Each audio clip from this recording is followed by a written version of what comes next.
Film शुरू होती है और ये कहानी है बदबू के छोटे और प्यारे से परिवार की, जिसमें डैड, मैक मॉम, बेन, डैक्स और प्यारी डॉटर ग्वेन है, जो कि एक तालाब में रहा करते थे और अपनी जिंदगी मौज मस्ती और खुशी से जी रहे थे। लेकिन फिर कुछ ऐसा होता है कि इनकी जिंदगी पूरी तरह से बदल जाती है। तो ये उस दिन की बात है जब एक पदकों का झुंड माइग्रेट करते हुए इनके तालाब में आकर रुका था, जिन्हें देखकर बेन, डैक्स और ग्वेन बहुत खुश थे। यहां तक कि डैक्स तो इतना ज्यादा एक्साइटेड था कि वो उन बतखों से बात करने उनके पास पहुंच जाता है, जिनके रोकने पर भी वो नहीं रुकता। और फिर वो किम से मिलता है, जो डैक्स को बताती है कि हम सब सर्दियों के लिए जमैका जा रहे हैं। क्या तुम हमारे साथ चलोगे? मैं तुम्हारे बारे में जाकर डैड को बताती हूं। और किम के जाते ही मैं और बेन वहां आते हैं, जहां मैक को गुस्से में देखकर छुटकू ग्वेन कहती है कि डैड डैक्स ने लड़की से बात की और उसने उसे कहा कि वो शादी करना चाहता है, जिस वजह से डैक्स और ग्वेन आपस में लड़ पड़ते हैं। पर तभी वहां किम का परिवार आ जाता है। किम की डैड मैक्सी कहती है कि मैंने सुना है कि तुम हमारे साथ माइग्रेशन में आना चाहते हो, और किम की मॉम बेन को बताती है कि वहां का पानी चमकता है, जो माइका एक जादुई जगह है। ये सुनकर बेन काफी खुश थी और वो तो साथ चलने के लिए भी तैयार थी। लेकिन तभी में कहता है कि हमें इस सर्दी बहुत काम है, हम नहीं जा सकते, शायद अगले साल हम जाएं। जिसके बाद किम का पूरा परिवार अपनी ट्रिप पर निकल पड़ता है, जिस वजह से डैक्स थोड़ा सा उदास था और बेन भी मैक पर भड़क गई थी। वो मैक्सिन कहती है कि मैं बाहर जाकर दुनिया देखना चाहती हूं, पर मैक का मानना था कि बाहर जाना मतलब खतरे को अपने पास बुलाना। जिस पर बेन कहती है कि डर की जिंदगी जीना सही नहीं है, ये एक एडवेंचर है, इससे हमें और हमारे बच्चों को पता चलेगा कि जिंदगी में और भी बहुत कुछ देखने लायक है। इसलिए इससे पहले कि तुम सब खो दो, तुम्हें अपनी आंखें खोलने होगी। ये सुन के बेचारा काफी परेशान हो जाता है, पर उसकी परेशानी तब और भी ज्यादा बढ़ जाती है जब अंकल डैन से कहते हैं कि मैंने तुम्हारी सारी बातें सुनी, जिसे सुनकर मैं कहना चाहता हूं कि तुम सही हो। ट्रिप पर जाना ही क्यों है? हमारे पास जो है हमें उसी में खुश रहना चाहिए, इसलिए तुम किसी की बात मत सुनना। ऐसा करके तुम बिल्कुल मेरी तरह बन जाओगे, खुश, हेल्थी और बिल्कुल अकेले। और जैसे ही मैं अंकल की अकेली रह जाने वाली बात सुनता है, तो उसके तोते उड़ जाते हैं और वो भागकर जल्दी से अपने परिवार को जगाता है और बड़ी ही एक्साइटमेंट के साथ उनसे कहता है कि हमारी फैमिली भी माइग्रेशन करेगी। जिसे सुनकर मैक का पूरा परिवार बहुत ही ज्यादा खुश हो जाता है और प्यारी ग्वेन अंकल डैन को भी उनके साथ जमैका चलने को कहती है। वो उनके सामने इतनी प्यारी और भोली शक्ल बनाती है कि बेचारे अंकल डैन उसे मना कर ही नहीं पाते। और फिर उनका प्यारा भोलू छोटा सा परिवार अपनी मायका ट्रिप पर निकल पड़ता है। ये सब पहली बार अपने घर को छोड़कर खुले आसमान की ऊंचाइयों पर थे और खूब मजे कर रहे थे। लेकिन फिर मौसम के खराब होने की वजह से इन्हें रुकना पड़ता है और इनकी एडवेंचरस ट्रिप एक रानी ट्रिप में बदल जाती है, क्योंकि अब एक डरावनी सी बगुला ने इन्हें देख लिया था और मैक ने हमेशा डैक्स और विन को बतख खाने वाले बगुलों की कहानी सुनाई थी। इसलिए डर के मारे इन सब की हालत खराब हो जाती है और इनका डर और ज्यादा तब बढ़ जाता है जब वो बगुला इन्हें अपने डरावने से घर में ले जाती है, जिसका पति तो उससे भी ज्यादा डरावना था। जिसके बाद वो उनको खाना बनाने वाले बर्तन में सुला देती है और खुद भी अपने बिस्तर पर जाकर सो जाती है। पर जैसे ही आधी रात होती है तो मैक और उसका परिवार वहां से भागने लगते हैं, लेकिन वो भाग नहीं पाते क्योंकि उन्हें वो बगुला देख लेती है और उनसे कहती है कि बिस्तर से बाहर मत निकलो। रात में शिकारी खाने के लिए बाहर आते हैं और तभी डैक्स और गोविन को एक मोटी मछली पकड़ लेती है, जिससे उनकी जान बगुला ही बचाती है।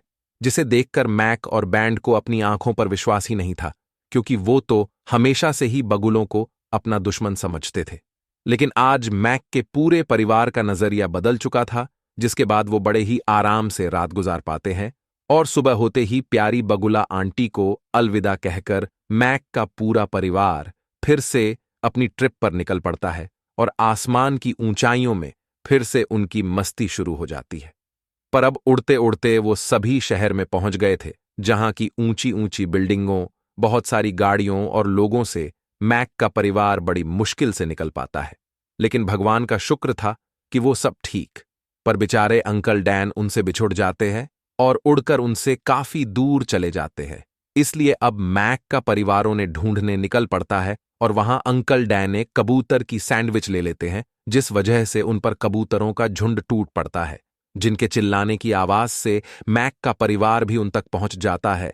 और अंकल डैन को बचाने के चक्कर में बेचारे मैक के मुंह से कबूतरों के लिए गंदे लोग शब्द निकल जाता है, जिसे सुनकर सभी चौंक गए थे। और उन कबूतरों का सरदार, जिसका नाम वियर्ड था, वह भी यह सुनकर वहां आ गया था, जो कि सच में देखने में थोड़ा सा वियर्ड था। पर अब वह मैक पर भड़क जाता है। वियर्ड मैक्सी कहता है कि तुम बतख हमारे ही इलाके में आकर हमारा ही खाना चुराकर हमारी ही बेइज्जती कर रहे हो। तुम्हारी इतनी हिम्मत कैसे हुई? तभी मैक को कबूतरों से घिरा हुआ देखकर बहन आगे आती है और सैंडविच को आधा आधा बांटने की बात कहती है, और वियर्ड को बहन का यह आइडिया पसंद आता है। इसलिए अब वियर्ड बेन से कहता है कि मुझे तुम पसंद आई। अगर तुम्हें किसी भी चीज की जरूरत होगी तो मैं जरूर मदद करूंगा। जिसे सुनकर बहन उससे कहती है कि हम खो गए हैं, हमें जमाई का जाना है।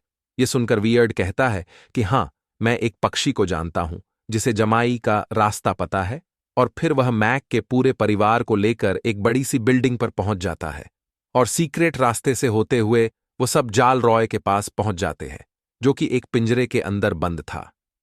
वियर्ड मैक के परिवार को बताता है कि डेल रॉय का जन्म और पालन पोषण जमैका में ही हुआ था, लेकिन फिर आधी रात में शेफ ने उसे पकड़ लिया, जिसके बाद बेचारा डायल रॉय उन्हें जमाएगा का रास्ता बता देता है।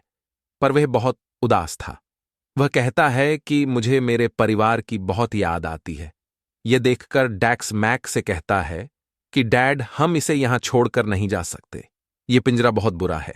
हम चाबी ढूंढ सकते हैं, जिस पर डेल कहता है कि यह नहीं हो सकता। शेफ चाबी हमेशा अपने पास ही रखता है। अगर उसने पकड़ लिया तो वह तुम्हें पुकार डालेगा। पर डैक्स फिर भी नहीं डरता। वह कहता है कि चिंता मत करो, मैं उसे चुरा लूंगा। लेकिन मैक टैक्स को रोकता है और खुद चाबी लेने पहुंच जाता है। जहां शेफ को देखकर मैक के छक्के छूट गए थे, वह सच में ही बहुत बुरा था। पर तभी मैक को चाबी दिख जाती है और वह चुपके चुपके उसकी तरफ आगे बढ़ता है।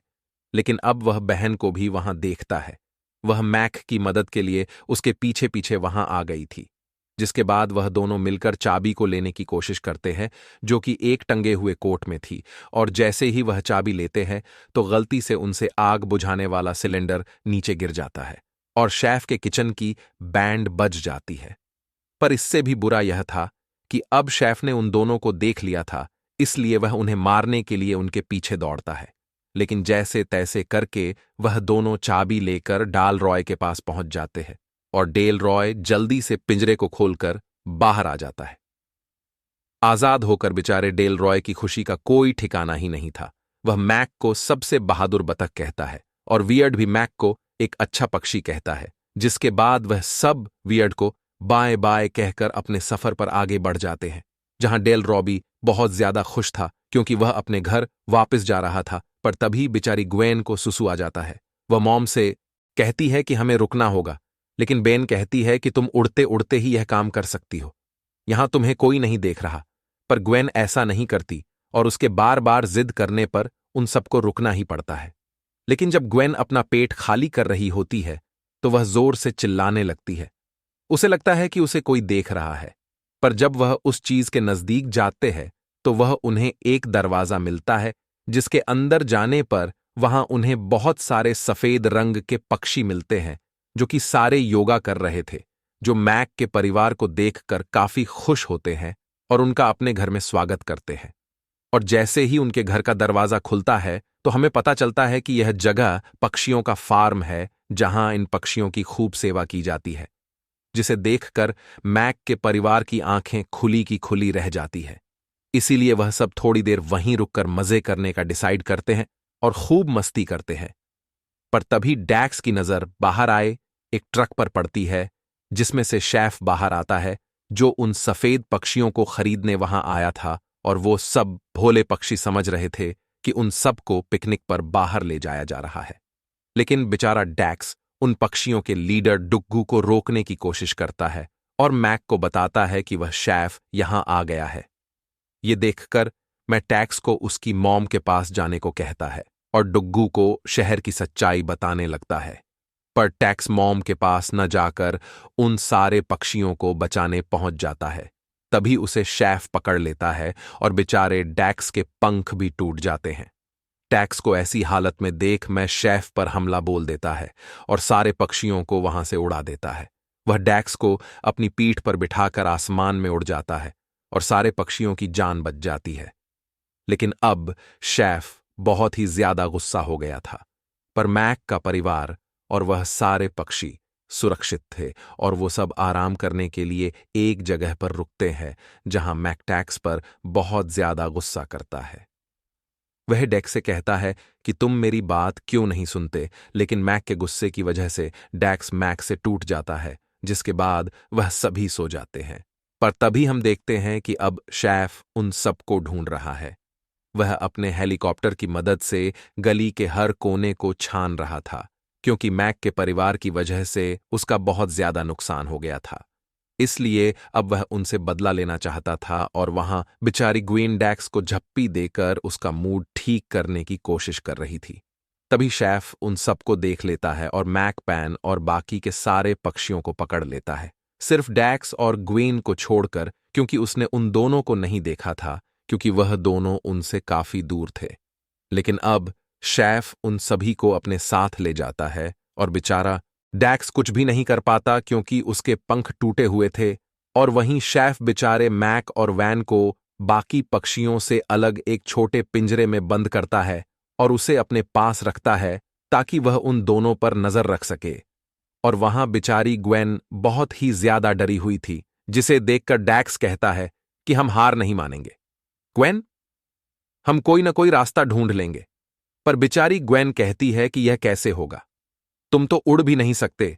और वह रोते हुए डेल रॉय के गिरे पंखों में अपना नाम पूछती है, जिसे देखकर डैक्स के दिमाग में एक आइडिया आता है और वहीं बेचारी बेन मैक्स से कहती है कि हमने बच्चों को खो दिया, तुम सही थे, हमें तालाब नहीं छोड़ना चाहिए था। यह सुनकर मैक वैन को समझाता है कि तुम बहादुर हो, तुम कभी भी कुछ नहीं छोड़ती, तुमने मुझे भी नहीं छोड़ा, तुमने कई बार साबित किया है कि सब बेकार होने के बावजूद भी हमें पॉजिटिव रहना चाहिए। यह सब सुनकर बैंड में फिर से जोश आ जाता है और वह दोनों मिलकर चुपके चुपके आगे बढ़ते जाते हैं। पर इससे पहले कि वह दोनों अपने साथियों को बचाते, शेफ उन्हें पकड़ लेता है। लेकिन अब गुडाल, रॉय और डेन बाकी पक्षियों के साथ मिलकर शेफ्ट पर हमला बोल देते हैं और तभी गलती से हेलीकॉप्टर का दरवाजा खुल जाता है और मैक, वैन और शेफ हेलीकॉप्टर से बाहर गिर के जाली में फंस जाते हैं। पर बेचारे मैक और बहन अभी भी पिंजरे में बंद थे, जिस वजह से वह उड़ नहीं सकते थे। और अब बेचारे मैक के हाथों से शेफ के बाल भी छूट जाते हैं जिसमें वह लटके हुए थे। वह दोनों बड़ी ही तेजी से नीचे की तरफ गिरने लगते हैं, पर अब टैक्स और ग्वेन वहां आ जाते हैं। डैक्स ने गिरे हुए डलवाए के पंख खुद में लगा लिए थे, जिसके बाद वह दोनों अपने मॉम डैड की जान बचा लेते हैं और हेलीकॉप्टर में फंसी पक्षी भी हिम्मत करके एकता से पिंजरे को तोड़ देते हैं और आजाद हो जाते हैं।